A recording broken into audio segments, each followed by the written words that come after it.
አርዕስተ ዜና። በኢትዮጵያ ከ140 በላይ ጎጂ ልማድ ድርጊቶች መኖራቸውን በፈረንጆቹ 2008 ተካሄደው የክትትል ዳሰሳ ጥናት ውጤት ማመላከቱን የሴቶችና ማህበራዊ ጉዳይ ሚኒስቴር ገልጿል። ከእነዚህ ጎጂ ልማድ ድርጊቶች መካከል ዋና ዋናዎቹ የሴት ልጅ ግርዛት፣ ያለ ዕድሜ ጋብቻ፣ ግግ ማስወጣት፣ እንጥል ማስቆረጥና የመሳሰሉት ናቸውም ተብሏል። በዝርዝር ሰሙታላችሁ። በደቡብ ኢትዮጵያ ክልል በተለይም በዳሰነች ወረዳ ያሉ የሀገር ውስጥ ተፈናቃዮች የመብት አያያዝ በተመለከተ ውይይት ተደርጓል። ከተፈናቃዮች በተጨማሪ በተለያዩ የክልል አካባቢዎች በተደጋጋሚ የሚፈጸሙ የግድያና ሌሎች ሰብአዊ መብት ጥሰቶች እንዲሁም የህዳጣን መብቶች ማዕከል ያደረጉ ግኝቶችን በኢትዮጵያ ሰብአዊ መብት ኮሚሽን ኢሰመኮ መቅረባቸውን ተነግረዋል። ተጨማሪ አለ። በማዳጋስካር የአገሪቱ ጦር መፈንቅለ መንግስት ማካሄዱን ተከትሎ የአፍሪካ ህብረት በትናንትናው ዕለት ባወጣው መግለጫ የአገሪቱን ከህብረቱ አባልነት ማገዱን አስታውቋል። እነግራችኋለን። ሐማስ ታጋቾችን አስክሬን ለመለየት ተጨማሪ ጊዜ እንዲሰጠው ጠየቀ።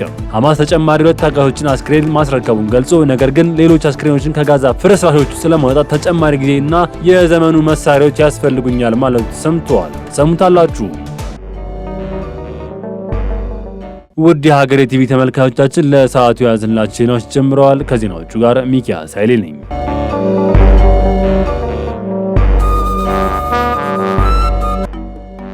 የውጭ ጉዳይ ሚኒስቴር የዲጂታል ስርዓት ተግባራዊ ማድረግ ጀመረ።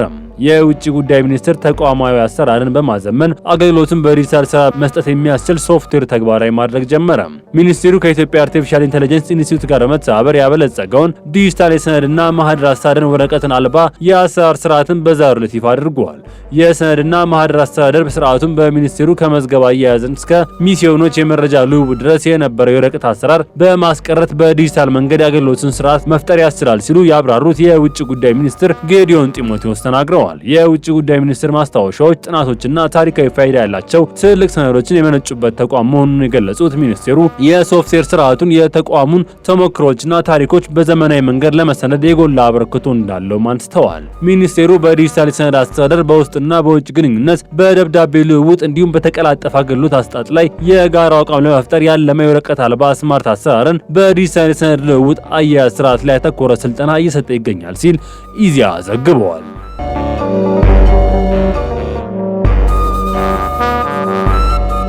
የኢትዮጵያ አረንጓዴ አሻራ ዓለም አቀፍ እውቅናን አገኘ። የኢትዮጵያ አረንጓዴ አሻራ መርሃ ግብር ዘላቂ የደን ልማት አያያዝ አጠቃቀም በሚል ዘርፍ ከዓለም አቀፍ የምግብና የእርሻ ድርጅት ፋኦ እውቅና አግኝቷል። ኢትዮጵያ ዓለም አቀፍ እውቅና ያገኘችው በጣሊያን ሮም እየተካሄደ ባለው የዓለም ምግብ ጉባኤ ላይም ነው። ድርጅቱ ለኢትዮጵያ የዘላቂ ደን ልማት አያያዝ አጠቃቀም ዘርፍ ዓለም አቀፍ እውቅና የሰጠ ሲሆን የኢትዮጵያ መንግስትን ወክለው የቱሪዝም ሚኒስትር ሰላማዊት ካሳ ሽልማትን ተቀብለዋል። ሚኒስቴሯ በመርሃ ግብር ላይ ባስተላለፉት መልእክትም ፋኦ ረሃብን ለማጥፋት፣ የአየር ንብረትን ለውጥ ተጽዕኖ ለመቀነስና የአካባቢ ጥበቃን ለማጠናከር ላለፉት 80 ዓመታት የላቀ አሻራ ማሳረፉንም አንስተዋል። በመርሃ ግብሩ ላይ በብዙ ቢሊዮኖች የሚቆጠሩ ችግኞችን በመትከል የደን ሽፋንን ከ17.2 በመቶ ወደ 23.6 በመቶ ማሳደግ መቻሉን ተናግረዋል። ድርጅቱ ከኢትዮጵያ ጋር ላለው ለረጅም ጊዜ ጸና አጋርነት ያመሰገኑት ሚኒስትሯ በጋራ ጥረታችን ችግኞችን እየተከልን የተሻለ ነገር ለልጆቻችን መገንባት ጀምረናል ማለታቸውን ኢዜአ ዘግበዋል።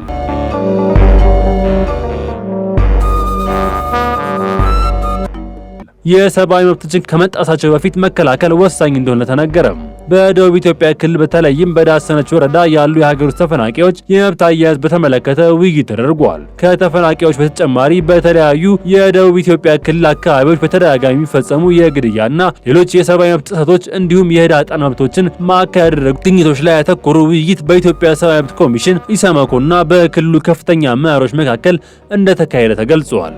የክልሉ ልዩ ልዩ ተቋማት ከፍተኛ ኃላፊዎች በበኩላቸው በኢሰመኮ የተለያዩ ግኝቶች ነባራዊ ሁኔታዎች የሚያሳዩ መሆናቸውን ጠቁመው የክልሉ መንግስት በተለያዩ አካባቢዎች የተነሱ ችግሮችን በመከታተል ተጠያቂነትን በማረጋገጥና የህግ ማስከበር ተግባሩን እያከናወነ መሆኑን ገልጸዋል። ጥቅምት 5 2018 ዓ.ም በአርባ ምንጭ ከተማ በተካሄደው ምክክር ኢሰመኮ በክልሉ በተለያዩ ጊዜያት ባደረጋቸው የሰብአዊ መብት ክትትሎችና ምርመራዎች በተለያዩ ግኝቶችና በተሰጡ ምክረ ሀሳቦች ላይ በመወያየት አሳሳቢ በሆኑ ጉዳዮች ላይ የእርማት እርምጃ እንደሚወስድ ያለመ መሆኑን ተገልጿል። የኢሰመኮ ዋና ኮሚሽነር ብርሃኑ አዴሎ የሰብአዊ መብት ከመጣሳቸው በፊት መከላከል ወሳኝ መሆኑን ገልጸው ስለ ሰብአዊ መብቶች የባለድርሻ አካላት ግንዛቤ የሚያጎለብቱና የሚፈጸሙ የመብት ጥሰት ተጠያቂነት የሚያሰፍኑ ተግባራት ላይ ትኩረት ሰጥቶ መስራት ያስፈልጋልን ብለዋል።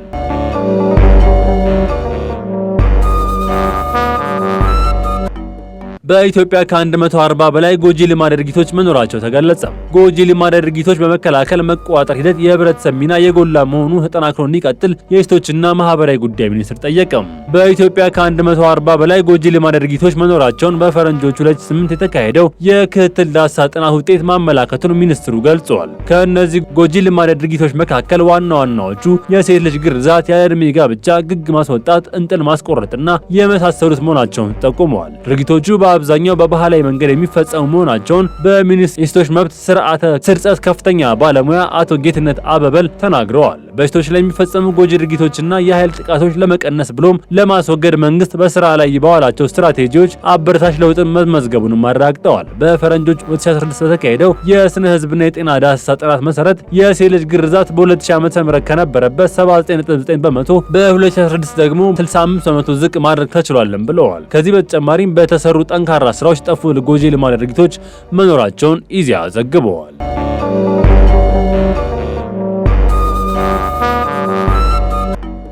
ማዳጋስካር ከአፍሪካ ህብረት ታገደች። በማዳጋስካር የተፈጠረውን ህዝባዊ ተቃውሞ ተከትሎ የሀገሪቱ ጦር መፈንቅለ መንግስት ማካሄዱ ይታወቃል። የአፍሪካ ህብረት ከትናንትናው ዕለት ባወጣው መግለጫ የአገሪቱን ከህብረቱ አባልነት ማገዱንም አስታውቀዋል። ህዝባዊ ተቃውሞና ወታደራዊ መፈንቅለ መንግስት ሙከራዎችን አስመልክቶ የፕሬዝዳንት አንድሬ ራጆሊና አስተዳደር ህገወጥ በኃይል የታጀበ መፈንቅለ መንግስት እንደተደረገባቸው የገለጹ ሲሆን ከቀናት በፊትም ሀገሪቱን ለቀው ወደ ዱባይ መሸሻቸው ይታወቃል። ከፕሬዝዳንቱ መሰደድ በኋላ ከቤተ መንግስት መግለጫ የሰጡት ኮሎኔል ማይክል አንድሪ ናሪራ እንዳሉት ጦሩ የአገሪቱ ማዕከላዊ ስልጣን እንደተቆጣጠረ የገለጹ ሲሆን በአስቸኳይ ወታደራዊ መኮንኖች የሚመራ መንግስት እንደሚቋቋም አስታውቀዋል። አክለውም በቀጣዮቹ 2 ዓመታት ውስጥ ምርጫ እንደሚካሄድም ገልጸዋል። የአፍሪካ ህብረት ከህብረቱ ያገዳቸውን ሀገራት ቁጥር ከፍ እያለ መምጣቱን የሚነገር ሲሆን በቅርቡ ቡርኪና ፋሶ፣ ማሊ እና ጊኒ በተመሳሳይ መልኩ ከአፍሪካ ህብረት ሆነ ቀጠናዊ ጥምረቶች የታገዱ ሀገራት መሆናቸው ይታወቃል።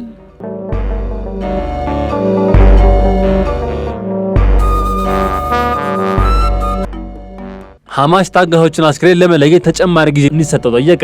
ሐማስ ታጋቾችን አስክሬን ለመለየት ተጨማሪ ጊዜ እንዲሰጠውም ጠይቀዋል። ሐማስ በተጨማሪ 2 ታጋቾችን አስክሬን ማስረከቡን ገልጾ ነገር ግን ሌሎች አስክሬን ከጋዛ ፍርስራሾች ውስጥ ለማውጣት ተጨማሪ ጊዜና የዘመኑ መሳሪያዎች ያስፈልጉኛል ማለቱ ሰምቷል። የቡድኑ ወታደራዊ ክንፍ ባወጣው መግለጫም ለሰላም ስምምነት ቁርጠኛ መሆኑን አስታውቆ እስካሁን ማስረከብ የቻለው የታጋቾችን አስክሬን ሊደርስባቸው ያላቸውን ብቻ መሆኑን ገልጿል። ይሁንና እስራኤል ቀሪ ታጋቾችን አስክሬን ይሰጠኝ አለዚያ ስምምነቱ ፈርሶ ጥቃት መፈጸም እጀምራለሁ ስትል ማስጠንቀቋን በጋዛ አዲስ ስጋት የፈጠረ ጉዳይም ሆኗል። የእስራኤል ጠቅላይ ሚኒስትር ጽህፈት ቤት በበኩሉ በቀይ መስቀል በኩል የታጋቾችን አስክሬን መቀበሉን ገልጾ ማንነታቸውን የመለየት ስራ ግን እንደሚቀርም አስታውቋል። የአሜሪካው ፕሬዝዳንት ዶናልድ ትራምፕ ሐማስ ለስምምነት ተገዢ ካልሆነ እስራኤል በጋዛ የምታካሄደው ወታደራዊ ዘመቻ ልትቀጥል እንደምትችል ማስጠንቀቃቸው ይታወሳል። ትራምፕ አክለውም ሐማስ በስምምነቱ ላይ ቃል በገባው መሰረት ትጥቅ እንደሚፈታ ገልጸው ትጥቅ መፍታት ካልቻለ ግን እኛ ትጥቅ እናስፈታዋለን ሲሉ ዝተው እንደነበር አስታውሷል። የዘገበው ቢቢሲ ነው።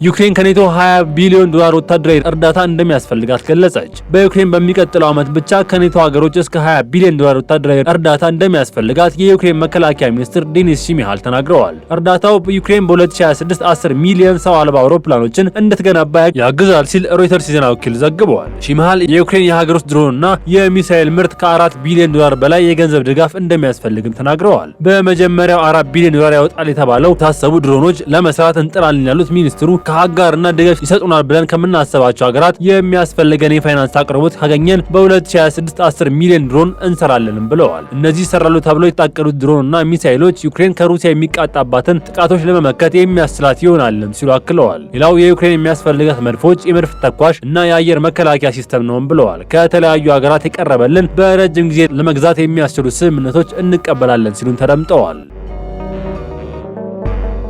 ውድ የሀገሬ ቲቪ ተመልካቾቻችን ለሰዓቱ ያዘንላችሁ ዜናዎች ተጠናቀዋል። ቸር ቆዩን።